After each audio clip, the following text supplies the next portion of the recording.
नमस्कार सभी छात्र छात्राओं, आपका एक बार फिर बहुत बहुत स्वागत है।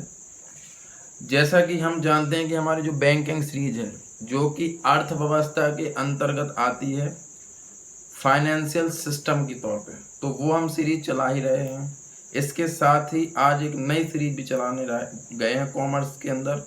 वह सीरीज है आपकी इनकम टैक्स। अब हम इनकम टैक्स का भी एपिसोड शुरू करने वाले हैं आज से।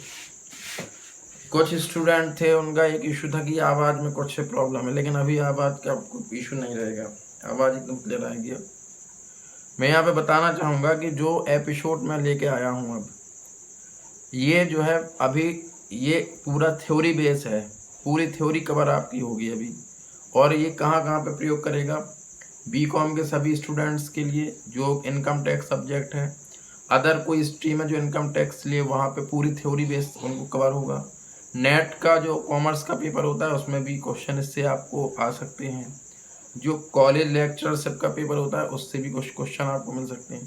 तो ये पूरा सीरीज फिलहाल ये जो बेस्ड है पूरा, अभी ये एक समरी बेस्ड है, यानी आपके जितने एपिसोड आएंगे वो इनकम टैक्स की समरी के रूप में होंगे। क्योंकि इस समय एग्ज़ाम भी यूनिवर्सिटीज़ ने डिक्लेयर कर दिए हैं कि जून के फर्स्ट वीक में एग्ज़ाम होंगे, तो इस हिसाब से स्टूडेंट के लिए ये उपयोगी हो सकते हैं। आज का जो हमारा इनकम टैक्स का जो पहला एपिसोड है वह है इनकम टैक्स यानी कि आयकर एक परिचय के रूप में। तो यहाँ पर हम आयकर के परिचय के रूप में हम पढ़ने वाले हैं। तो लेकिन मैं बता दूं कि आयकर को पढ़ने से पहले हमें ये पढ़ना बहुत ज़रूरी होता है कि कर क्या होते हैं। ये पढ़ना बहुत ही ज़रूरी है कि कर होते क्या हैं। जिस प्रकार कोई व्यक्ति अपने जीवन को जीता है तो जीने के साथ उसको केवल मूलभूत आवश्यकताओं के साथ साथ उसको और भी सुविधाओं की आवश्यकता पड़ती है। उसके लिविंग स्टैंडर्ड को अच्छी करने की उसको आवश्यकता पड़ती है, और वह सभी चीज़ों को चाहता है कि उसके पास हों।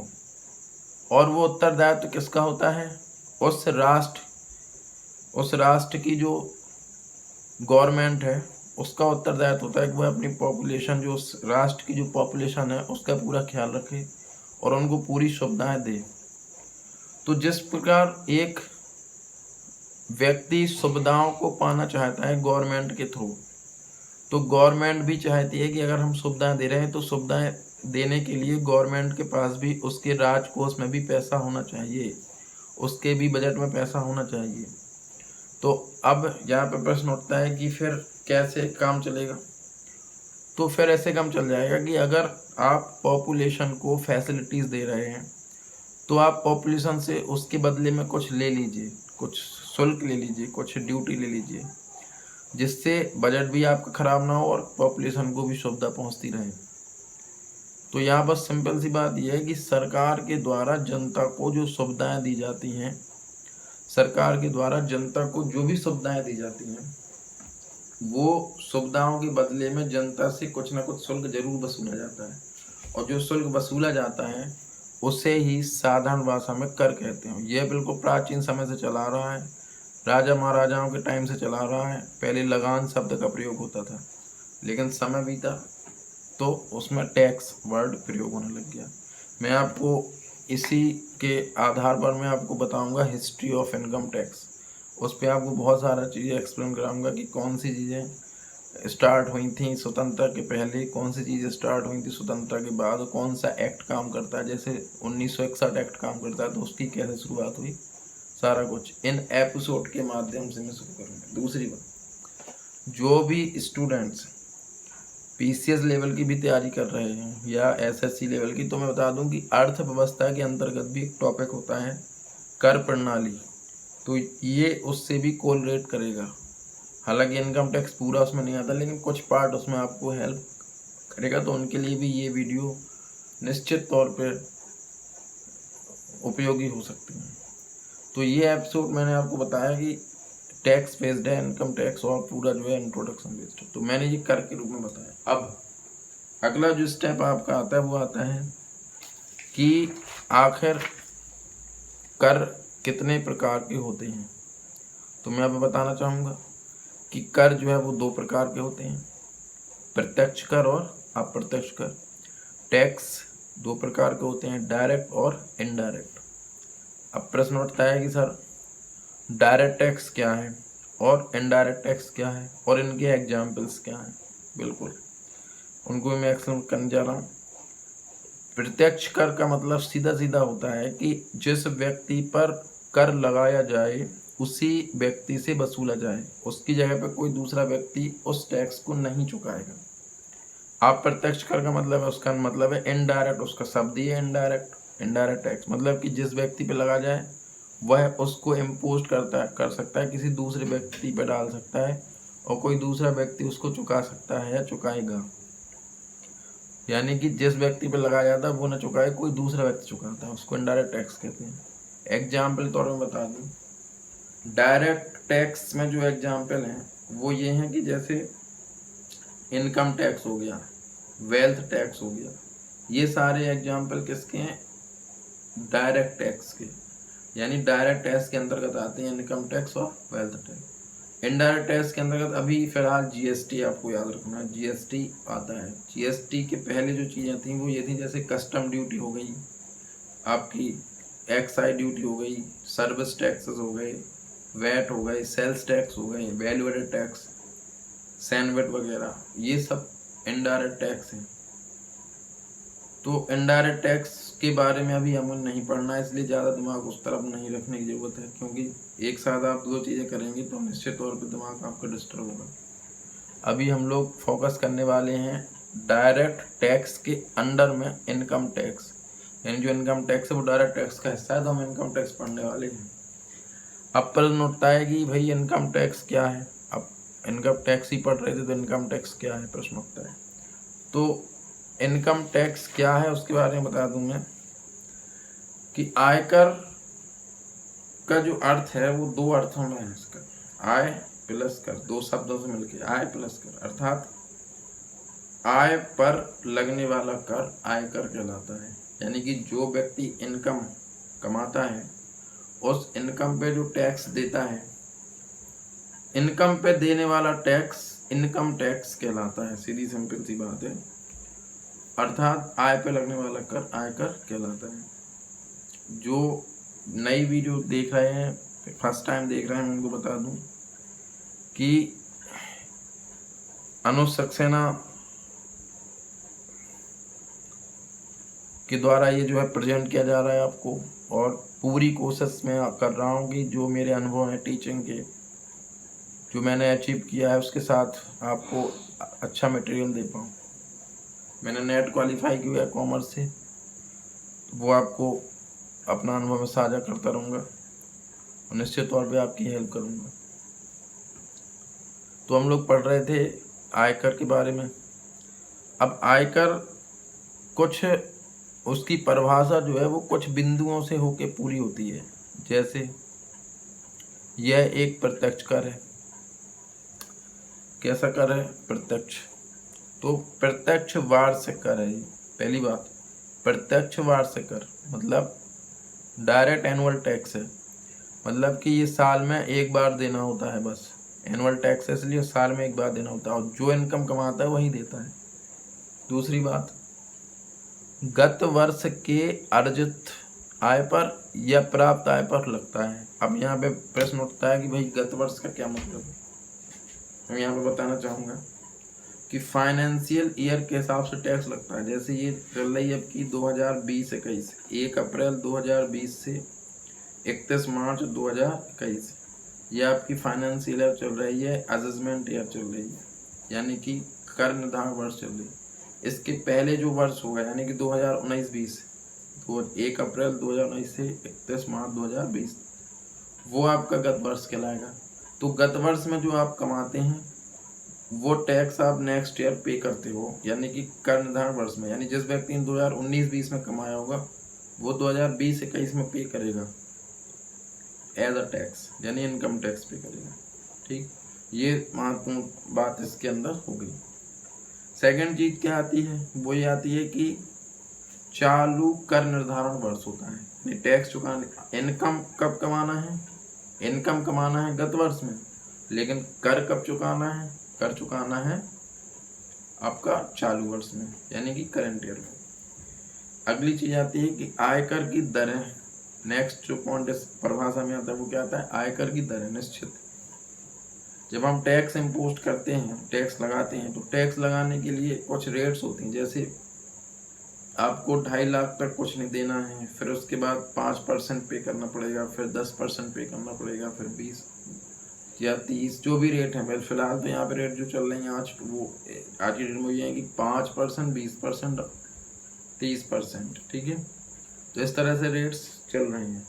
तो ये दरें हो गई, इस पर आगे विस्तृत चर्चा होगी, इसलिए यहाँ पे मैं इजी ले रहा हूँ कि टैक्स की जो दरें हैं वो फिक्स हैं, कि जिनकी इनकम 2 लाख 2.5 लाख तक है उनको कुछ नहीं देना। फिर 2.5 से 5 अगर हो गई तो 5% देना पड़ेगा, फिर उसके ऊपर जाओगे तो 20 देना पड़ेगा, फिर उसके ऊपर जाओगे तो 30 देना पड़ेगा। तो मतलब इनकम के हिसाब से दरें फिक्स हैं। दूसरी चीज़ क्या है, अगला पॉइंट क्या है, लास्ट पॉइंट ये है कि केंद्र सरकार द्वारा वसूला जाना। इम्पोर्टेंट फैक्ट, सबसे पहले यह एक प्रत्यक्ष वार्षिक कर है। दूसरा, यह गत वर्ष की आय पर लगाया जाता है। तीसरा, यह चालू वर्ष में दिया जाता है। चौथा, निश्चित दरें इसमें होती हैं। और पांचवा जो सबसे इम्पोर्टेंट हुआ है कि केंद्र सरकार द्वारा इसे वसूला जाता है। तो ये इनकम टैक्स के बारे में मैंने आपको बताया। सेकंड चीज क्या है, इनकम टैक्स किसके द्वारा चुकाया जाएगा, ये एक प्रश्न उठता है इसी सीरीज में कि इनकम टैक्स किसके द्वारा चुकाया जाएगा। तो मैं बता दूं, इनकम टैक्स हर उस करदाता के द्वारा चुकाया जाएगा जो कर मुक्त सीमा से अधिक आय कमाएगा। कर मुक्त सीमा से अधिक आय कमाएगा वो टैक्स पे करेगा। एग्जाम्पल के तौर पे कि 2.5 लाख तक टैक्स नहीं लगेगा, एग्जाम्पल के तौर पे। तो अब 2.5 लाख तक आप कमाते हो तो टैक्स नहीं दो। अब उसके बाद आप कमाते हो तो आप टैक्स देने के योग्य हैं। फिर आप टैक्स प्लानिंग करो या 80C से 80U तक की कटौतियाँ यूज कर लो, टैक्स डिडक्शन जो है, या आप कोई भी डिडक्शन लगा के अपना टैक्स कम करा लो टैक्स प्लानिंग करके, वो अलग चीज़। लेकिन अगर आपने एक बार जो टैक्स, तो आप टैक्स देने के योग्य हैं। अगर आप मिनिमम जो आपका अमाउंट है उस अमाउंट से ज़्यादा आपने गेन कर लिया तो आप टैक्स दोगे। यानी कि कर मुक्त जो कि यानी टैक्स एग्जम्प्टेड, जो एग्जम्प्टेड अमाउंट है, एग्जम्प्टेड अमाउंट से ऊपर आप कमाओगे तो आपको टैक्स पे करना पड़ेगा, हर करदाता को करना पड़ेगा। जनरली हर कंपनी, हर फर्म, हर संस्था, हिंदू अनडिवाइडेड फैमिली और हर व्यक्ति सब पे कर सकता है जिसकी भी इनकम कर मुक्त सीमा से अधिक होगी। ये इम्पोर्टेंट फैक्ट है। अगली बात, ये कैसे कौन लगाता होगा ये टैक्स, ये भी जानना है। कौन देता है ये तो मैंने बता दिया, कौन लगाता है ये भी जानना है। तो टैक्स लगाने का काम है इनकम टैक्स डिपार्टमेंट का। किसका है, इनकम टैक्स डिपार्टमेंट। अब ये किसके अंदर में काम करता है तो कुछ इस प्रकार समझ लीजिए। सबसे पहले गवर्नमेंट है, गवर्नमेंट के नीचे काम करता है वित्त मंत्रालय, और वित्त मंत्रालय नीचे काम करता है आपका CBDT, central board of direct tax, central board of direct tax. ये जो डिपार्टमेंट है आपका central board of direct tax, यानी कि इनकम टैक्स डिपार्टमेंट, ये टैक्स लगाता है करदाता पर। केंद्र सरकार नीचे वित्त मंत्रालय काम करता है, यानी कि फाइनेंस मिनिस्ट्री, उसके नीचे CBDT काम करता है, यानी कि central board of direct tax.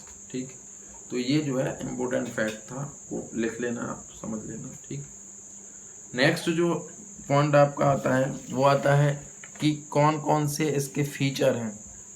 Feature आपको समझने हैं बहुत ध्यान से, ठीक है। फीचर आपको बहुत ही ध्यान से समझने हैं, बहुत ही इम्पोर्टेंट है। पहला जो फीचर आता है वो ये फीचर, यानी जो आपकी विशेषताएं हैं वो क्या है। पहली विशेषता आती है कि आयकर एक प्रत्यक्ष कर है। बिल्कुल, income tax is a direct tax, इसमें कोई डाउट नहीं है। It is a direct tax because of जिस पर लगाया जाता है उसी से वसूला जाता है, इस वजह से डायरेक्ट टैक्स है। जो जिस व्यक्ति पर यह लगाया जाता है उसी व्यक्ति से यह वसूला जाता है, किसी अन्य व्यक्ति पर यह हस्तांतरित नहीं किया जा सकता है। तो ऐसे कर को हम प्रत्यक्ष कर कहते हैं। इसके बाद अगला जो आता है वो आता है कि आयकर एक केंद्रीय कर है। बिल्कुल, आयकर एक केंद्रीय कर इसलिए है, केंद्रीय कर का मतलब यह है कि यह केंद्र सरकार के द्वारा लगाया जाता है, इसलिए यह केंद्रीय कर है। आप इसके फीचर लिखते जाना, कॉपी करते जाना। पहला मैंने बताया आयकर एक प्रत्यक्ष कर है। दूसरा इम्पोर्टेंट बताया कि आयकर एक केंद्रीय कर है। और तीसरा जो मैंने बताया आपको वो बता रहा हूँ कि आयकर जो है वो गत वर्ष की शुद्ध आय पर लगता है। यहाँ पर समझाना चाहूँगा कि गत वर्ष की शुद्ध आय का मतलब क्या है। गत वर्ष की शुद्ध आय का मतलब ये है कि आपने गत वर्ष में, यानी कि पिछले साल, अभी चल रहा है करंट ईयर के पिछले साल आपने क्या कमाया और उस पर सभी कटौतियाँ देने के बाद, कटौतियाँ जनरली जो होती हैं वो 80C से 80U के अंडर में आ जाती हैं, वो सब घटाने के बाद आपके पास क्या बचता है, ये सेक्शन मैंने बताया, section 80C to section 80U तक के जो एग्जाम्प्ट डिडक्शंस है वो सब घटाने के बाद क्या बचता है, उस पर आपको टैक्स इम्पोज करना है या लगाना है टैक्स। अगला ये होता है कि गत वर्ष पर ही लगता है, ठीक है। हालांकि अग्रिम अगर आप देना चाहें यानी कि एडवांस, तो फिर जैसे कमाया वैसे चुकाया की पॉलिसी भी है। उसको मैं अलग ही चैप्टर है अग्रिम कर का, उसको पूरा अलग चैप्टर आपके साथ डिस्कस करूँगा मैं। नेक्स्ट जो पॉइंट आपका आता है वह आता है कर मुक्त सीमा। अगली विशेषता इसकी है कर मुक्त सीमा, यानी कि जो एक लिमिट है, एग्जाम्प्टेड लिमिट है, आपकी इनकम एक लिमिट क्रॉस करेगी तभी टैक्स लगेगा। और वो लिमिट क्या है, कर मुक्त सीमा, यानी कि एक ऐसा अमाउंट जहाँ तक आपको टैक्स पे नहीं करना है, वो अमाउंट आप क्रॉस करोगे तो आपको टैक्स पे करना पड़ेगा। नेक्स्ट जो 5वीं है वो ये है कि आयकर प्रत्येक करदाता द्वारा देय है। प्रत्येक करदाता मतलब हर वह व्यक्ति जो कर दे सकता है वह करदाता कहलाता है। तो टैक्स करदाता दे सकता है, हर वह व्यक्ति जो करदाता है वह टैक्स देगा, ठीक है। एक बात और बताना चाहूँगा, आय व्यक्ति पर जो आय लगती है उसे हम आयकर कहेंगे, व्यक्ति जो आय कमाता है। लेकिन कंपनियों पर कंपनी जो आय कमाती है उस पर उसको निगम कर कहते हैं हम लोग, निगम कर यानी कि कॉर्पोरेट टैक्स। अगली जो है सीमा वो अगली क्या है, निश्चित प्रचलित दर। निश्चित प्रचलित दर नेक्स्ट जो फीचर है वो है निश्चित प्रचलित दर। निश्चित प्रचलित दर की अगर हम बात करें तो इसका सीधा सा संबंधित है आपकी रेट से, इनकम टैक्स रेट से, यानी कि 5%, 20%, 30%। किस इनकम पे बिल्कुल टैक्स नहीं देना है, किस इनकम पे 5% टैक्स देना है, किस इनकम पे 20% टैक्स देना है, किस इनकम पर 30% देना है, तो ये परसेंट। इसके बाद अगला फीचर है इसका कि आयकर का भुगतान केवल और केवल चालू वर्ष में ही किया जाता है। तो चालू वर्ष में ही किया जाता है, तो आप समझ रहे होंगे कि इस समय 1 अप्रैल 2020 से 2021 मार्च 2021 तक है चालू वर्ष। तो पिछले साल आपने जो कमाया होगा वो इस साल पे करोगे। अगला है आयकर की दृष्टि से आय को विभिन्न खंडों में बांट दिया जाता है, बिल्कुल बिना किसी डाउट के, जिसको हम लोग बोलते हैं slab of income. Slab of income मतलब कि हम आयकर विभाग के द्वारा सुविधा की दृष्टि से स्लैब में कन्वर्ट कर दिया गया है। 2.5 लाख की स्लैब, 5 लाख की स्लैब, 10 लाख की स्लैब, जिससे कि टैक्स लगाने में आसानी हो। तो ये इसके फीचर हैं, ये सब आपको इम्पोर्टेंट है, ये सब समझने हैं आपको, ठीक है। आज जो मैंने बताया था कि आज का जो हमारा एपिसोड होगा वह पूरी तरह से बेस्ड होगा इनकम टैक्स के इंट्रोडक्शन पर। इसके बाद जो अगला एपिसोड मेरा आएगा उसमें मैं आपको बताऊंगा इनकम टैक्स क्यों लगाया जाता है, यानी क्या उद्देश्य है इनकम टैक्स की, इनकम टैक्स की हिस्ट्री क्या है, और इनकम टैक्स किस आधार पर लगाया जाता है, और इनकम टैक्स के जो हेड्स होते हैं, 5 जो हेड होते हैं, income from salary, income from house property, income from capital gain, income from capital gain, income from business and profession, और इसके बाद जो होता है वो होता है इनकम फ्रॉम अदर सोर्सेज। तो ये किस तरह से काम करते हैं, ये कैसे इनसे इनकम होती है, वो सारा कुछ मैं नेक्स्ट एपिसोड में आपको पूरा क्लियर करूँगा। इसके बाद जो है हम लोग इस गति से धीरे धीरे आगे बढ़ेंगे और धीरे धीरे इसको कवर करने की कोशिश करेंगे। पूरी थ्योरी निश्चित तौर पे कोशिश मेरी है कि 10 से 12 एपिसोड में करा दूँ, लेकिन ज़रूरत पड़ने पे कम या ज़्यादा हो सकते हैं। तो इस वीडियो में इतना ही। अगर आपको अच्छा लगा है तो मोटिवेशन के लिए थोड़ा सा शेयर कर दें। बहुत बहुत धन्यवाद। और घर पे रहें, सुरक्षित रहें। धन्यवाद।